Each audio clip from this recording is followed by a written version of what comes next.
고린도후서 5장 18절부터 21절까지를 읽었습니다. 그런데 오늘은 지난주의 내용과 이어지는 내용이기 때문에 고린도후서 5장 앞부분의 내용도 한 번 더 짧게 복습하고 다시 한번 살펴보고 18절부터 21절까지의 말씀을 살펴보려고 합니다. 지난주에 했던 내용들 조금 기억나시겠지만 오늘 다시 한번 새겨보셨으면 좋겠습니다. 고린도후서 5장 18절부터 21절까지의 말씀으로 오늘 말씀의 제목 하나님의 의가 되게, 마지막 절에 보면 그런 구절이 있습니다. 하나님의 우리로 하여금 그 안에서 하나님의 의가 되게 하려 하심이라 라는 말씀을 잘 이해할 수 있도록 앞부분의 내용들을 잘 풀어보도록 하겠습니다. 저와 여러분들은 기독교에 속해 있습니다. 그런데 기독교를 잘 모르는 분들이 많아서 참 안타까움을 금할 수가 없습니다. 늘 행복누린교회에서는 서로 공감하고 서로 나누고 있는 내용이긴 하지만 기독교가 무언가를 바르게 알지 못하면 기독교에 몸담고 있을지라도 안타까운 신앙생활을 할 수밖에 없고, 기독교를 잘 모르고 있으면 기독교에 몸담고 있을지라도 엉뚱한 신앙생활을 하게 될 수도 있다는 것을 저와 여러분들은 잘 알고 있습니다. 그렇다면 기독교를 잘 알려면 어떻게 할까요? 기독교가 어떤 내용인지, 기독교가 무엇인지를 잘 알려면 먼저 두 가지를 잘 알아야 합니다. 잘 알아야 한다는 말은 바르게 알아야 한다는 말씀입니다. 제일 먼저 알아야 할 것은 죄입니다. 죄를 잘 알지 못하면 기독교가 무엇인지를 잘 이해할 수 없습니다. 제일 먼저 죄를 바르게 잘 이해해야만, 다시요, 성경에서 말씀하고 있는 죄, 기독교에서 정의하고 있는 죄를 바르게 알아야 합니다. 그럼에도 불구하고, 성도가 되었음에도 불구하고, 기독교에 몸을 담았음에도 불구하고, 기독교의 개념 외에 우리가 전에 알고 있었던 죄의 개념, 잘못하는 일, 법을 어기는 일, 이런 것들을 그대로 죄라고 개념을 가지고 와서 기독교 안에서도 오류를 범하는 일들이 참 많이 있습니다. 신앙생활을 하면서도 죄에 대해서 바르게 알지 못해서 생겨나는 오류들이 얼마나 많은지 모릅니다. 죄를 바르게 알게 되고 죄가 무엇인지를 인지할 수 있게 되면 하나님이 필요하다는 것을 저절로 알게 됩니다. 왜냐하면 기독교에서 말하고 있는 죄는 사람의 힘으로 해결할 수 있는 문제가 아니기 때문에 그렇습니다. 사람의 힘으로, 사람의 능력으로, 사람의 지혜로, 사람의 선행으로, 사람의 어떤 힘으로도 죄를 해결할 수 없다는 것을 알게 됩니다. 그래서 그 죄를 해결하실 수 있는 분, 또 해결하신 분이 하나님이신 것을 깨닫게 됩니다.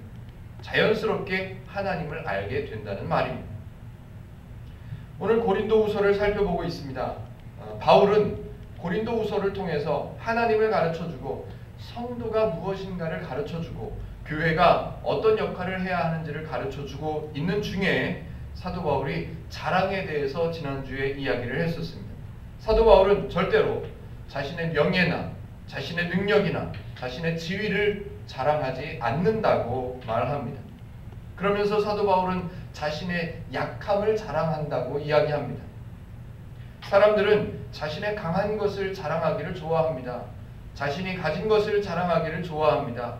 자신이 능력이 있다는 것을 자랑하기를 좋아합니다. 그래야 맞다고 생각들 합니다. 그런데 기독교를 아는 죄가 무엇인지를 절실하게 깨달은 바울은 자신의 약함을 자랑한다고 이야기합니다. 지난주에 말씀을 곰곰이 생각해보고 살펴보았었습니다. 왜 사도 바울은 자기 자신의 약함을 자랑할 수밖에 없는지 사도 바울이 이야기해 줍니다. 하나님께서 함께하고 계시다는 것, 하나님께서 함께하심을 안다는 것, 그것이 가장 중요한 것이기 때문에 그 가장 중요한 하나님께서 함께하고 계시다는 것을 잘 알 수 있는 방법 중에 가장 좋은 방법은 내가 약하다는 것을 깨닫는 것입니다. 사도 바울은 자기를 자랑하는데 고린도후서 11장 23절부터 27절까지의 내용을 제가 길지만 쭉 읽었었습니다. 태장으로 맞고 40에 하나 감한 매를 뭐 3번, 5번이나 맞고 여러 번 굶고 잠도 못 자고 바다에서 위험을 당하고 거짓 형제들의 거짓 때문에 위험을 당하고 이런 여러 가지 어려움들을 자랑 삼습니다. 왜요? 그럴 때마다 하나님께서 함께 하심을 느꼈기 때문에 사도 바울은 그런 것들을 자랑 삼습니다. 11장 30절 고린도후서 11장 30절에 이렇게 고백합니다. 내가 부득불 자랑할진대 내가 약한 것을 자랑하리라 라고 사도 바울이 이야기합니다. 바울이 하나님께서 함께 하심을 중요하다는 사실, 하나님께서 함께 하심이 얼마나 중요하다는 것을 알기 때문에 사도 바울의 약함을 자랑한다고 이야기합니다. 왜 그럴까요? 사도 바울이 왜 무엇 때문에 이렇게 할 수 있었을까요? 5장 14절에서는 사도 바울이 이렇게 이야기합니다. 그리스도의 사랑 때문이라고. 그리스도의 사랑이 우리를 강권하시는 도다라고. 강권, 지난주에 잠깐 살펴봤었습니다. 붙잡고 있다, 꼭 붙들고 있다, 다른 곳으로 가지 못하게 지키고 있다라고 라는 의미의 강권하심이라고요. 하나님께서 이렇게 하셨습니다. 대신 죽어주셨다고 사도 바울은 또 자랑합니다. 예수를 통해서, 예수 그리스도를 통해서 우리의 죄를 없게 하시기 위해서, 대속하시기 위해서 대신 죽어주셨다고. 제가 15절을 한 번 더 읽어보겠습니다. 그가 모든 사람을 대신하여 죽으심은 살아있는 자들로 하여금 다시는 그들 자신을 위하여 살지 않고 오직 그들을 대신하여 죽었다가 다시 살아나신 이를 위하여 살게 하려 함이라 라고요. 모든 사람을 대신하여 죽으신 분을 사도 바울은 자랑하고 있습니다. 그것 때문에 그 이유로 사도 바울이 요청하는 것이 있습니다. 사도 바울이 기대하는 것이 있습니다. 뭐냐 하면 다시는 그들 자신을 위하여 살지 않고입니다. 이 내용을 지난주에 설명했었습니다. 뭐라고요? 사람의 기준, 사람의 원리, 사람의 방법으로 살아가는 것을 가리켜서 사도 바울은 그들 자신을 위하여 사는 것이라고 말합니다. 죄의 결과를 모르는 사람들, 기독교의 가장 중요한 개념이라고 말씀드렸던 죄, 그 죄의 결과를 모르는 사람들이 걷고 있는 그 길을 하나님은 아시기에 사람들은 모르고 사람들은 외면하고 그런 거 없어 라고 말하더라도 하나님은 아시기 때문에 하나님께서는 말씀하십니다. 나의 원리로 살자고, 나하고 함께 살자고. 사람을 만드신 하나님은 그것을 아시기 때문에 사도 바울을 통해서 하나님의 기준, 예수님의 행하심, 예수님의 대신 죽어주심, 이런 것들을 강조하고 가르쳐주고 있습니다. 마지막으로 16절, 지난주 내용 중에 마지막입니다. 16절 우리가 같이 한번 읽어봤으면 좋겠습니다. 5장 16절입니다. 그러므로 시작. 그러므로 우리가 이제부터는 어떤 사람도 육신을 따라 알지 아니하노라. 비록 우리가 그리스도도 육신을 따라 알았으나 이제부터는 그같이 알지 아니하노라. 지난주에 한 번 더 강조했었습니다. 누구나, 지금 여기 있는 저와 여러분들 아니더라도 누구나, 한국 사람이라면 누구나 다 하나님을 압니다. 믿고 있지는 않지만 하나님을 다 알고 있습니다. 하나님이 누구인지, 기독교의 대표, 하나님을 믿는 거지 하나님이라고 다 알고 있습니다. 이 시간에 예배의 처소, 교회에 있지 않는 모든 사람들도 다 알고 있습니다. 예수님도 압니다. 예수 알지. 십자가에 달려 죽었던, 그리고 교회 다니는 사람들이 부활했다고 믿고 있는 예수 알지. 다 압니다. 교회 다니는 사람이건 교회 안 다니는 사람이건 다 하나님도 알고 예수도 알고 있습니다. 그러나 사도 바울이 지금 강조하는 것은 뭐냐 하면 이제부터는 그같이 알지 아니하노라 라고 강조합니다. 뭐냐 하면 그냥 머리로 알고 있는 그런 하나님, 그냥 들어서 알고 있는 그런 예수님, 십자가에 못 박혀서 죽었던, 그리고 부활했다고 말하고 있는 그런 예수, 그렇게 알고 있는 것이 아니라, 그렇게 알고 있었던 사람이 아니라 이제는 나의 구원, 나를 구원하신 하나님, 나를 살리신 예수님, 그런 하나님으로 나와 동행하시기를 원하시는 하나님, 나를 살리시기를 원하시는 하나님, 내가 잘 되었으면 좋겠다고 늘 희생하시고 늘 기대하시고 늘 도우시고 늘 지키시는 하나님, 그런 의미에서 나의 주인이라고 말씀하시는 그런 하나님, 그런 하나님으로 이제 새롭게 아는 새로운 피조물이 되었다고 사도 바울은 강조합니다. 5장 17절입니다. 그런즉 누구든지 그리스도 안에 있으면 새로운 피조물이라. 이전 것은 지나갔으니 보라 새 것이 되었도다. 지난주에 제가 강조했던 내용 중에 이런 내용이 있습니다.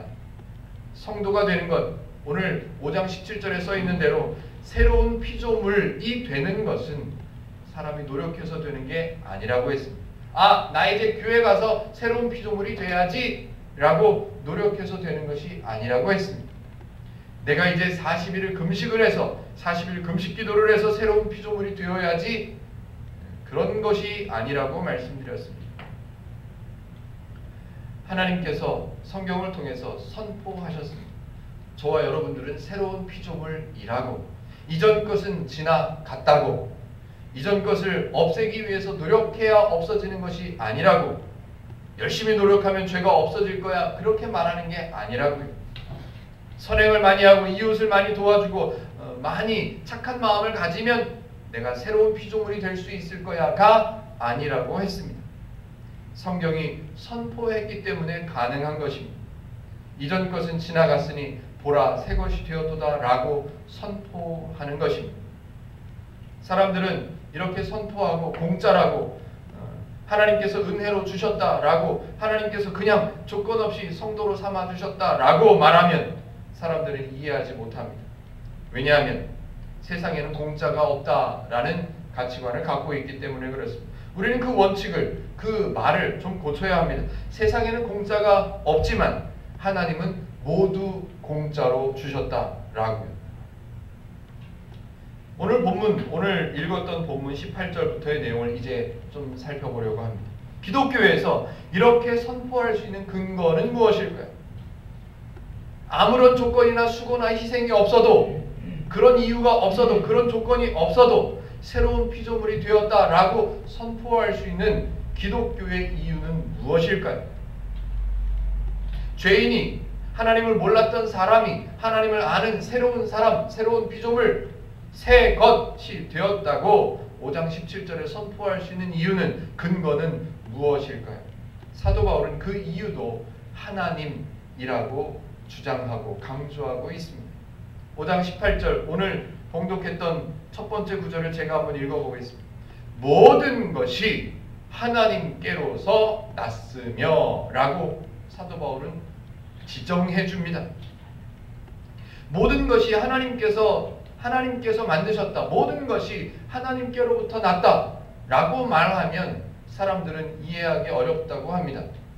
여기 앉아있고 여기서 함께 예배하고 있는 저와 여러분들도 아마 잘 이해되지 않을 수도 있습니다. 성경을 다 알지 못하기 때문에, 성경으로 제대로 읽지 못했기 때문에 이해되지 않을 수도 있습니다. 당연합니다. 하나님을 하나님으로 바르게 이해하지 못한 사람이 하나님의 말씀, 하나님의 선포를 하나님께서 다 하셨다는 내용을 다 온전하게 이해하기 어려운 것 당연합니다. 그럴 수밖에 없습니다. 그런데 사람들은 믿기 어려운 내용, 이해하기 어려운 내용을 성경에서 읽으면 사람들은 이렇게 말합니다. 믿어야 돼. 이해가 안 돼도 무조건 믿어. 그래야 믿음이 생기는 거야. 그래야 믿음이 커지는 거야 라고 사람들은 그런 이야기도 합니다. 그렇지 않습니다. 기독교는 배워야 하는 종교이고 기독교는 알아야 하는 종교입니다. 믿어야 돼. 무조건 믿어. 이해가 안 되더라도 믿어. 이해가 안 될 수도 있어. 그냥 믿어. 라고 하는 이런 말은 신앙의 조언이 될 수 없습니다. 오히려 기독교를 맹신교로 만들어버릴 수밖에 없습니다. 성경은 계속해서 하나님을 알으라고, 기독교를 바르게 알으라고, 죄를 알으라고 말씀하시는데 사람들은 이해가 안 된다고, 자기의 원리로 자기의 기준으로 이해가 안 된다고, 무조건 믿어야 돼 라고 말할 수밖에 없습니다. 그런데 성경의 말은 다릅니다. 이해해야 된다고, 알아야 된다고. 사도 바울이 지금 왜 이렇게 긴 편지를 고린도 지역 성도들에게 썼을까요? 이해하라고. 알아야 된다고. 누구를? 하나님을 알아야 된다고. 죄가 무엇인지를 알아야 된다고 사도 바울은 지금 계속해서 편지를 쓰고 있습니다. 만약에 사도 바울도 믿어야 돼, 무조건 믿어, 이렇게 말하는 사람이었다면 고린도전서, 고린도후서가 이렇게 길어야 할 필요가 없습니다. 이렇게 같은 내용을 반복하고 또 강조할 필요가 없습니다. 고린도 지역 성도들에게 그저 믿어야 돼 라고 큰 소리치면 됐을 것입니다. 그런데 사도 바울은 계속해서 설명하고 또 설명합니다. 죄가 무엇인지, 하나님이 어떤 분이신지, 교회가 무엇인지, 성도가 어떤 사람인지를 계속해서 설명하고 있습니다. 저와 여러분은 성경을 배워야 합니다. 하나님의 말씀을 이해하기 위해서라도 성경을 알아야 합니다. 아, 죄로는 안 되는구나. 하나님이어야 되는구나.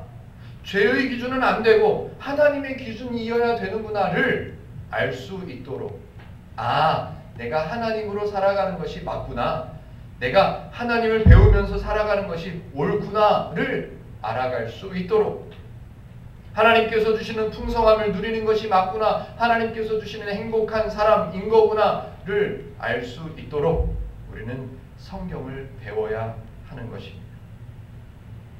하나님께서 이런 것들을 계획하셨습니다. 죄를 없게 하시고 대신 죽게 하시고 부활하셔서 죄를 이기게 하시고 사망을 없게 하시고 저와 여러분 같은 부족한 사람들을, 죄인들을 하나님의 사람으로 만들어내시고 이 모든 것들을 계획하시고 행하시고 희생하시고 수고하셨습니다. 왜요? 왜? 하나님께서 무언가를 기대하고 계시기 때문에 이런 일들을 계획하시고 행하셨을 것입니다. 그렇다면 저와 여러분들이 그 이유를 알지 못한 채 살아가기를 원하지 않으실 겁니다. 그래서 사도 바울을 통해서 또 가르쳐 줍니다. 뭐라고요? 18절 제가 다시 한번 읽어보겠습니다. 모든 것이 하나님께로서 났으며 그가 그리스도로 말미암아 우리를 자기와 화목하게 하시고, 뭐하게 하시고? 화목하게 하시고. 하나님께서 원하시는 것이 있습니다. 저와 여러분들에게 기대하시는 바가 있습니다. 하나님께서 희생하신 이유가 있습니다. 왜 희생하셨을까요? 왜 계획하셨을까요? 왜 행하셨을까요? 왜 십자가를 지게 하셨을까요? 우리를 자기와 화목하게 하시기 위해서입니다. 너무 소박하지요?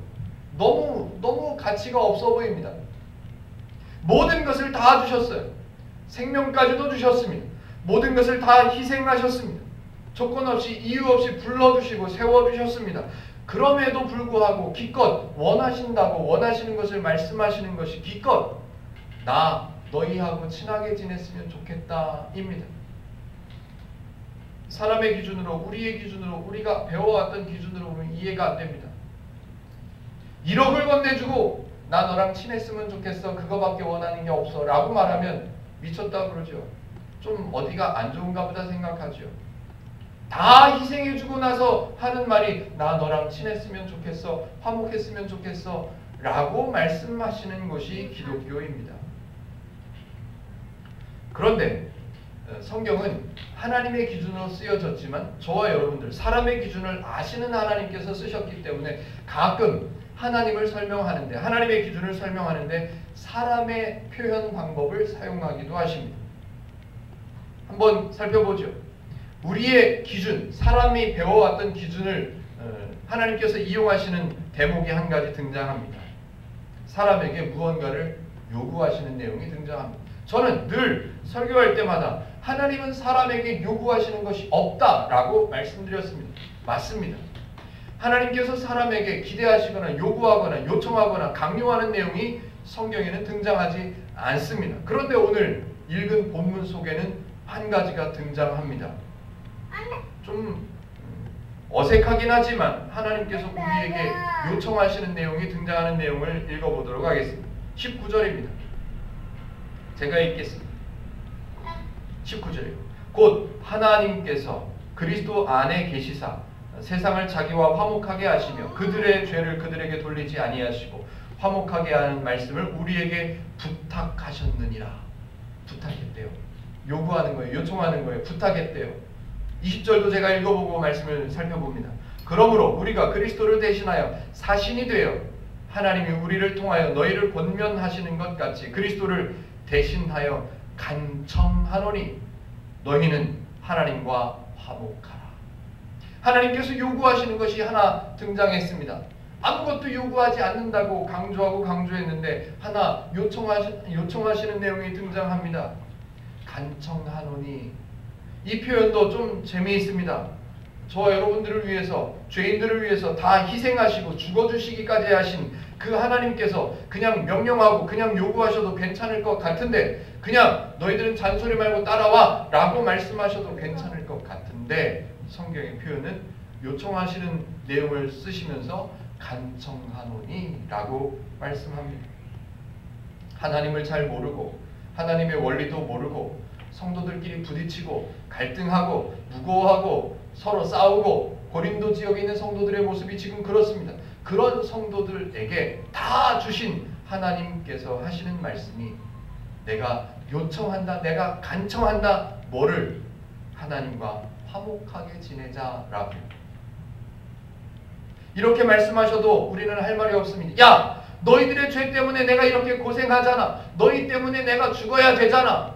이런 못난 것들 이거 해! 라고 말씀하셔도 우리는 아무 변명도 할 수 없습니다만은 하나님께서는 우리의 죄 때문에 야단치시는 내용이 없습니다. 왜냐하면 우리의 죄를 우리의 책임으로 돌리지 않으시기 때문에 그렇습니다. 19절 중간에 제가 한번 읽어보죠. 19절 중간에 이렇게 써 있습니다. 그들의 죄를 그들에게 돌리지 아니하시고. 하나님을 모르고 죄로 살아갔던, 하나님을 모르고 살아갔던 저와 여러분들, 사람들의 연약함을, 사람들의 죄를 그들에게, 사람들에게 책임으로 돌리지 않으시고 하나님께서는 오히려 감싸주시고 덮어주시고 그 죄를 없게 하시기 위해서 희생하시고 죽어주시고, 하나님은 그렇게 하셨습니다. 그렇게 하시면서 하시는 말씀, 이 정도 하셨으면, 하나님께서 사람을 위해서, 저를 위해서 이 정도 하셨으면 다 요구하셔도 괜찮습니다. 야, 자식을 내놔라. 야, 돈을 얼마를 내놔라. 야, 이 일을 해라. 야, 저걸 좀 해라. 라고 요구하셔도 우리는 할 수밖에 없습니다. 그런데 하나님께서는 아무것도 요구하지 않으시고 딱 하나, 하나님과 화목하게 살아라. 요거 하나 요구하십니다. 요구 같지도 않은 요구인데도 불구하고 하나님께서는 간청하노라 라고 표현하십니다. 그렇다면 오늘 고린도후서 5장의 내용을 왜 5장을 기록했을까? 5장의 목적은 무엇일까? 5장의 이유는 무엇일까를 잘 알기 위해서는 이 화목이라는 단어를 바르게 이해하면 90% 이상은 얻을 수 있을 것 같습니다. 하나님께서는 요청하십니다.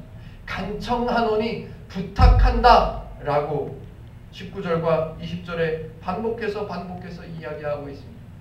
우리에게 부탁하셨느니라. 간청하노니 너희는 하나님과 화목하라 라고요. 그렇다면 화목, 이게 뭘까요? 우리가 알고 있는 화목이라는 단어보다는 다 아시니까 성경의 원어의 의미는 무엇일까를 제가 한번 말씀드려 보겠습니다. 화목이라는 헬라어 원어의 의미는 이렇습니다. 바꾸다, 교환하다, 이런 의미예요. A라는 객체하고 B라는 존재가 있는데 달라요. 갖고 있는 생각도 다르고 할 수 있는 능력도 다르고 다 달라요. 생각하는 기준 자체가 달라요. 이 다른 점을 없게 한다라는 의미를 갖고 있습니다. 상이한 점을 없게 한다라는 말이 화목이라는 단어의 의미입니다. 또 화해한다는 단어 의미도 있습니다. 하나님이 갖고 있는 기준하고 죄로 살아왔던 사람의 기준이 다릅니다. 다른 기준을 하나님의 기준과 같게 한다는 의미를 갖고 있는 겁니다. 하나님과 다른 기준이었던 죄의 기준을 갖고 살아왔던 저와 여러분들, 지금도 저에게도 이승호 목사가 되었음에도 불구하고 제 안에도 죄의 기준으로 살아가는 기준들이 얼마나 많은지 모릅니다. 죄의 기준을 버리고, 다시요, 하나님을 몰랐을 때 배웠던 기준을 버리고 하나님의 기준, 하나님의 기준을 다시 배워서 그 기준으로 살아가야 한다고 성경은 말하고 있습니다. 그리고 하나님의 기준을 살아가는 성도의 삶을 하나님께서 이렇게 표현하십니다. 하나님께서 성도에게 주신 직분이라고, 직분을 감당하는 거라고 말합니다. 하나님의 기준으로 살아가는 것을 18절 기억하십니까? 우리에게 화목하게 하는 직분을 주셨으니 라고요. 하나님과 화목하게 살아가는 것, 하나님의 기준을 배워서 나의 기준은 달랐으니까 하나님의 기준과 같게 해서 살아가는 그 화목하게 하는 것을, 화목하게 살아가는 것을 하나님께서 표현을 직분을 주셨다고, 그 직분대로 살아가는 거라고 말합니다. 쉽게 설명해 보죠. 그렇다면 하나님의 기준을 갖고 살아가는 것이란 무엇일까요? 예를 들어 설명할 때마다 다른 사람들을 예를 들면 상처를 받을 수도 있고 왠지 딴 얘기하는 것 같을 수도 있으니까 저를 예를 들어서 한번 말씀드려 보겠습니다. 제가 고등학교까지 잘 성장해서 신학대학교를 입학했습니다. 침례신학대학교를 입학해서 신학과를 4년 동안 공부해서 졸업했습니다. 목회대학원을 또 3년 동안 공부해서 졸업했습니다. 91년부터 교회에서 사역을 시작해서 거의 22년 가까이를 목회자의 길을 걸어왔습니다. 라고 생각하고 저의 목사된 경력들을 잘 생각하고 이것들을 자랑 삼는다면 이제 신앙생활을 처음 하는 성도들하고 가까워질 수가 있습니까? 없습니다. 이제 성경을 배우려고 첫 걸음을 떼고 있는 사람들하고 가까워질 수 있을까요? 그럴 수 없습니다. 동화될 수 있을까요? 그럴 수 없습니다. 계속해서 갈등만 만들어지고 격차만 생겨나고 다른 점들만 생겨날 뿐입니다. 이것을 가리켜서 성경에서는 육신을 따라 하나님을 아는 것이라고 사도 바울이 표현했었습니다. 반대로 나같이 부족한 사람, 고등학교 때까지 맨날 놀기만 했었던 나같은 연약한 사람, 성격도 우유부단한 성격 갖고 있어서 결정력도 부족하고 사람들에게 큰 소리도 못 치는 이런 부족한 사람을 하나님께서 은사를 주셔서 하나님의 말씀을 배우고 미리 공부할 수 있도록 깨닫게 해주시고 하나님의 말씀을 전할 수 있는 목사로 세워주셨으니 얼마나 감사하냐라고 기준을 바꿀 수 있다면 모든 사람들이 하나님 때문에 성도가 되었다는 것을 알고 또 나 같은 사람도 하나님의 은혜로 성도가 되었다는 것을 알 수 있다면, 그렇게 생각할 수 있다면 기독교를 잘 모르는 사람이라 할지라도 저는 다가갈 수 있는 사람이 되는 것입니다. 성경을 전혀 모르는 사람이라 할지라도 다가갈 수 있는 사람이 되는 거죠. 나도 하나님의 은혜 때문에 성도가 되었고 저 사람도 하나님의 은혜 때문에 성도가 되었음을 아는 것, 이것을 가리켜서 하나님과 화목하게 산다라고 표현하는 것입니다. 그래서 사도 바울은 편지를 통해서 하나님의 마음을 전합니다. 부탁한다, 하나님의 화목함을 가져라. 간청한다, 하나님과 화목하게 살아라 라고 사도 바울은 요청하고 또 요청하고 있습니다. 사도 바울이 자기 자신의 사도임을 드러내거나 자랑하는 곳이 없다고 말했습니다. 왜 사도 바울이 자기 자신이 목사라고 내가 사도라고 자랑하지 않는가를 이유를 알 수 있을 것입니다. 하나님의 기준을 알기 때문에 그렇습니다. 하나님과 화목하고 있기 때문에 사도 바울은 사도임을 자랑하지 않고 사도 바울은 자신의 명예를, 자신의 권리를 자랑하지 않는다고 말했습니다. 사도 바울은 하나님의 기준을 알기 때문에 오히려 약하다고 자랑했습니다. 오히려 부족함을 드러내고 자랑하고 있습니다. 사도 바울은 그저 복음을 가르쳐주는 일만 합니다. 하나님을 가르쳐주는 일만 합니다. 하나님의 기준만, 하나님의 행하심만, 하나님의 은혜만을 강조하고 있습니다. 저와 여러분들, 행복누림교회에 속해 있는 저와 여러분들은 어떻게 살아야 하겠습니까? 배우는 거죠. 성경을 통해서 하나님의 기준을 배우는 거죠. 하나를 배워가면서 연습하는 거죠. 제가 연습이라는 표현을 좋아합니다. 왜? 저부터가 부족하기 때문에 저를 보십시오. 저는 하나님의 기준으로 사는 사람입니다. 라고 자랑할 수 없기 때문에 연습이라는 단어를 저는 좋아합니다. 실수할 수도 있습니다. 잘못할 수도 있습니다. 하나님의 기준, 외의 기준으로 판단할 때도 있을 것입니다. 그럼에도 불구하고 저와 여러분들이 성도라는 것을, 부족하다는 것을 자랑하면서 성도임을 확신할 수 있는 이유는 저와 여러분들의 성도됨은 하나님 때문이기 때문에 그렇습니다. 행복누림교회가 바른 교회라고 소리치지 않습니다. 소리칠 필요가 없습니다. 행복누림교회처럼 성경을 바르게 배워야 된다고 소리칠 필요가 없습니다. 이승호 목사가 아니면 우리 교회 성도분 중에 아무개 집사님이 잘한다고 자랑할 필요도 없습니다. 그저 저와 여러분들은 행복누림교회 가족 모두는 하나님과 화목하게 살아가는 성도의 삶을 살아내면 되는 것입니다. 하나님의 기준으로 살아가는 것을 연습해서 배워서 하나님의 기준으로 살아가는 것을 연습하고 행해내면 그것으로 되는 것입니다. 사도 바울처럼 우리 교회를 자랑할 필요도 없습니다. 내가 성도 되었다는 것을, 내가 집사라는 것을, 내가 목사라는 것을 자랑할 필요도 없습니다. 왜냐하면 그런 자랑들은 아무 도움이 되지 않기 때문에 그렇습니다. 우리가 특별히 이제 행복누림교회가 시작한 지 1년도 채 되지 않은 이 시기에 행복누림교회에 속해 있는 저와 여러분들이 야, 우리가 행복누림교회를 세웠어, 우리가 기둥이야, 우리가 시작하는 멤버였어 라고 자랑할 필요도 없습니다. 우리는 그저 행복누림교회를 세우신 하나님을 기뻐하고 하나님의 기준을 배워가고 하나님의 원리를 배워가면서 살아내면, 그래서 하나님께서 기대하시는, 하나님께서 원하시는 저와 여러분들이 행복을 누리고 기쁨을 소유한 채 살아가는 성도로 살아가면 되는 것입니다.